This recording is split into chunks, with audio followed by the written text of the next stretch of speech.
এই ভোলার উন্নয়ন ইনশাআল্লাহ আমাদের হাত দিয়ে হবে। আমি আমার জামাতের ভাই, হাত পাকার ভাই সবাইকে সম্মান করেই বলি, আপনারা আপনাদের রাজনীতি করেন, আমাদের তরফ থেকে কোনো খারাপ কিছু হবে না।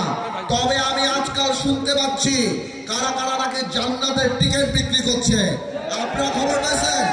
আমি খালি অল্প একটু কথা বলে দিব। এই জাহানের মালিক আল্লাহ তাআলা, বেহেশতের মালিক আল্লাহ, দোজখের মালিক আল্লাহ। কেউ যদি আপনাকে জান্নাতের টিকিট বিক্রি করতে আসে সে মুনাফিক।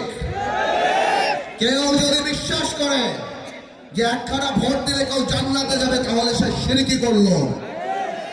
আপনারা এই ধরনের কর্মী আপনাদের কাছে আসলে আপনারা উল্টা তাদেরকে বলে দিবেন, ভাই আপনারা ভোট চান অসুবিধা নাই, কিন্তু ধর্মকে বিক্রি করেন না, কিয়ামতকে ভয় করেন। নির্বাচনের চেয়ে কিয়ামত অনেক বেশি বড়। বলতে চাই আমি প্রার্থী ইনশাআল্লাহ সংসদে যদি যাই, আল্লাহ যদি নেয়, আপনারা যদি সাথে থাকেন, আমি প্রথম দিন ভোলা বরিশাল সেতুর ব্যাপারে সংসদ গরম করে ফেলবো। আমার ভোলায় কলকারখানা প্রতিষ্ঠিত করে আমি আজকে ইউনিয়নের মোটরসাইকেল দিয়ে ঘুরেছি।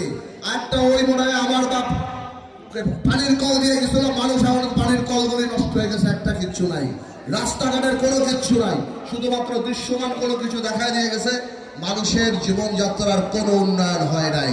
আপনারা বিশ্বাস করবেন আমাকে, আপনারা আমার বাবার উপর বিশ্বাস করছেন, এর আগে আপনারা শহীদ রাষ্ট্রপতি জিয়া রহমানের উপর বিশ্বাস করছেন, খালেদা জিয়ার উপর বিশ্বাস করছেন, এবার তারেক রহমানের উপর বিশ্বাস করে দেখেন ইনশাআল্লাহ বাংলাদেশ ঠকবে না। ভাইয়েরা আমার, আমি অনুরোধ করব আপনারা সবাই ভোট দিতে যাবেন, আর আপনাদের স্লোগান হবে একটা, ভোলা আমার বাপের বাড়ি, মার্কা আমার গরুর গাড়ি।